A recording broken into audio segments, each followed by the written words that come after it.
You know, I always knew I'd be Tom Brady's teammate. I figured I'd be a slot corner. I'm very twitchy. Let's bring him on. Tom Brady, the opener, Cowboys, Cleveland Browns. I always knew when I was Connecticut. I'm like, you know what? I should go down there, show Belichick my back pedal. But, you know, we're different kind of teammates. Let me start with that. That's an interesting one. So you... What, your football career? That's not real interesting. So you exhale. You retire. You exhale. And you probably gave yourself about 4 or 5 months, just take a deep breath. I saw you slim down. You probably weren't sore for the first time in 20 years. And then you start prepping. You sign with Fox. What have you been doing to prepare for this opening broadcast for a year and a half? Well, I've reached out to all the different people that I've met over the years of in media and sports and got their take on kind of what the job entailed, and then ultimately how the preparation goes during the week, and then how do you be really good when you come on air. And I've had a lot of time, I think, over the course of my career in interviews, production meetings, and being on camera, that hopefully it's not too far from what I've already experienced, knowing that there's going to be a lot of things that are new to this. So I think the most exciting part for me is there's more of a structure to my life, which I've always enjoyed. Playing football on the weekends. Now I get to work on the weekends here in the fall. And obviously the NFL football season is back, which is, we're all excited about that. I'm sure when you're walking into the studio today, it's a different feeling because, you know, this new cycle around NFL football is very exciting. And I'm excited to get going. I got the best teammates in the world, you know, KB and Aaron, Tom, and then everyone behind the scenes in the truck, Z, Roos, their whole team, the chance to get to know those people more intimately and to really put together something special for the audience is what's exciting for me. So I'm ready for football season. I'm ready to get back out there and watch from a different perspective. And we're fortunate to be in Cleveland this weekend with a great game, Cleveland, Dallas, and it can't get here soon enough. So when you look at this film, all these years of experience, one of the things I ask myself about Cleveland, I love the coach, I love the GM, I love the O-line. What's up with Deshaun Watson? I mean, you can play, he didn't play.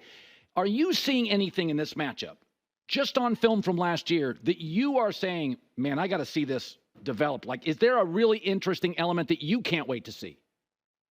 I think there's a lot of storylines in this particular game. But the interesting part about the NFL is nobody really knows what they're going to be this season. You have hopes, you bring in draft picks, free agents, and you try to put together your team to say, all right, this is the way that we want to play based on where our deficiencies were last year. Certainly, Cleveland's defense was top of the league last year. They want to continue that.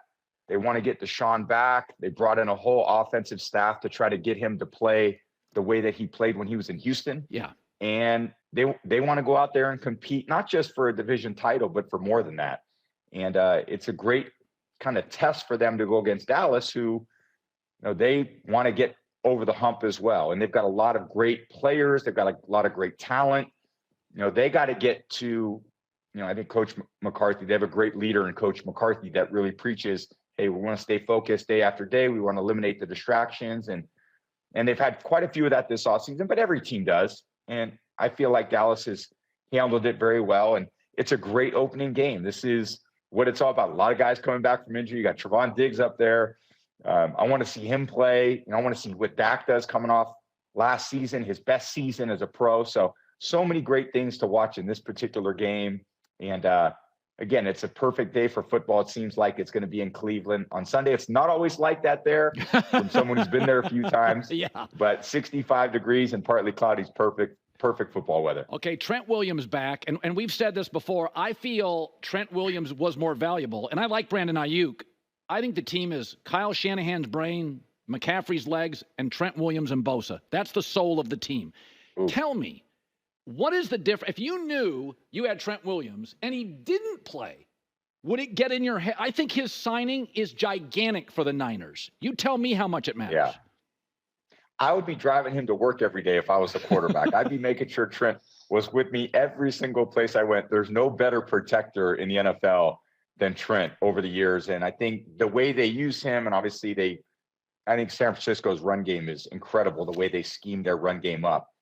But having Trent in there, it's just an entirely different offense because of his athleticism, his rare combination of size, of quickness, of power. I mean, he's just, when he gets out there on the field, he's a matchup advantage for the Niners every time that he takes a snap out there. So when they have him out there, they all feel confident. A lot of those plays are going to go to the left side of the line of scrimmage right behind him. They know that when he's in pass protection, he's going to hold up as well as anybody. It doesn't really matter who he goes against.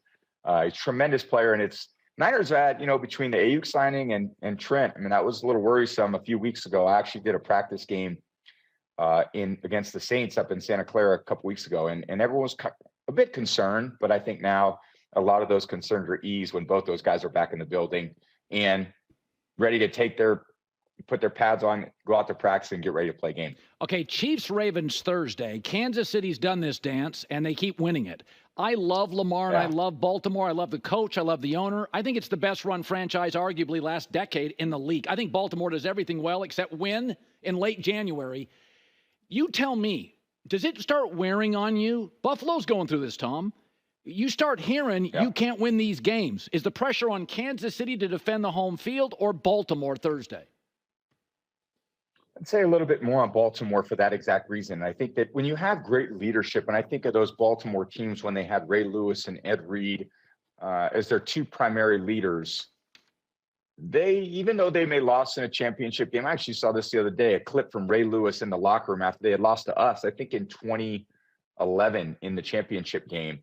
And how Ray talked about that team and how he wanted to get them back on track going into next year. That's always what it's about. When you lose in the playoffs, you want to think about, how are we going to get over the hump next year? What do we need to do? Where are our deficiencies? Where can we get a little better? Where's our margin of error? And is it taking care of the football? Is it third down? Is it scoring points in the red area? Is it production from a unit that we haven't got a lot of production from? Tight end groupings, running back groupings.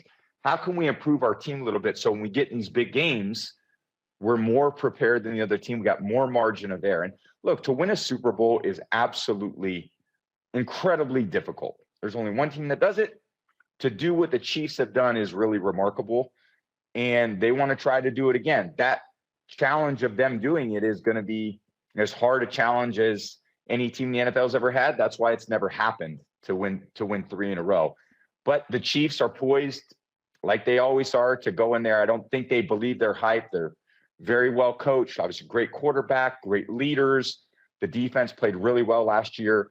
So those guys are prepared. Baltimore wants what the Chiefs got, and that's why you lead the season off the way they have it, Ravens-Chiefs. I'm excited to see that one get underway too. I couldn't tell you the last time I was this excited to watch the Chicago Bears play and the Washington Commanders, and that's the great gift the NFL gives us, is that we watch these great college players for 3 and 4 and 5 years, and all of a sudden I have an emotional investment. I can't wait to watch Jaden and Caleb.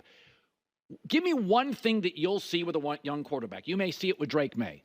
The one thing that Tom Brady will see that I can't, that you'll be like, okay, he's going to be okay. He's going to be okay. What does a young quarterback, is it the feet? Is it the head movement? What do you see that I can't that you would know it's going to work?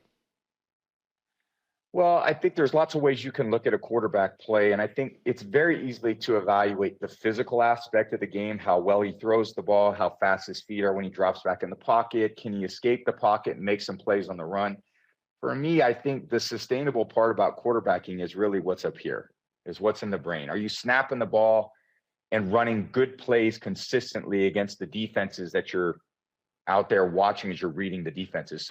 So much of it to me is is the coach giving the quarterback, because he's going to see it every day in practice, the coach and the players, are they giving the quarterback the freedom to make the plays and the decisions that he needs to make to get the team to win? Because a lot of these guys can throw the ball. A lot of them can move in the pocket. Now, watching Caleb do it, he's exceptional at it. Right. But to me, it's a deeper level than that. When you're looking at starting quarterbacks in the NFL, everybody should be able to throw the ball well. Everybody should be able to drop back and make accurate throws. It's what can you do when you're on the road in front of 70,000 people, and every single player in the offensive huddle is looking you in your eyes going, does this guy have the confidence in himself to bring us back when we're losing in the fourth quarter. And I think that's the mark of what I see in quarterbacks. When I watch them, I want to say, okay, does this guy have the maturity? Does he have the poise? Does he have the composure to be at his best when his team needs him the most? 90 seconds, Drake Maye. Would you sit him? I don't think there's a right answer. Would you sit him, or would you put his feet to the fire and let it rip?